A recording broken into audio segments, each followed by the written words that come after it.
Software development has transformed from a niche skill into a mainstream necessity, shaping how we interact with technology daily.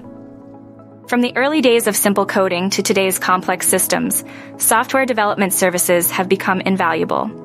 They save time, provide access to expert knowledge, and are more affordable than ever, especially in a world where remote work is the norm. What exactly does a software development firm do? It's a company that takes on the comprehensive task of creating software, from gathering requirements and designing to coding, testing, and maintenance. These firms are the architects of the digital tools that power businesses and personal lives alike.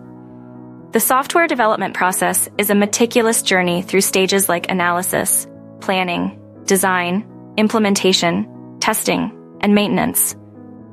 Each phase is critical, ensuring the software not only meets the initial requirements, but also adapts to evolving needs and technologies. It's a cycle of continuous improvement, responding to user feedback and market changes.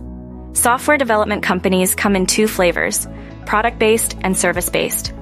Product-based companies like Google and Microsoft create software solutions to sell directly to users. Service-based companies, on the other hand, tailor their expertise to develop custom software projects for their clients, focusing on specific business needs and industry demands. When partnering with a software development service company, expect a range of services from building bespoke software solutions to delivering business intelligence tools and IT consultancy. These firms are equipped to handle various tasks, including web application development, system integration, and even data backup and recovery. With the rise of technologies like the Internet of Things, software development services are not just about creating programs, but enabling a connected and intelligent digital ecosystem.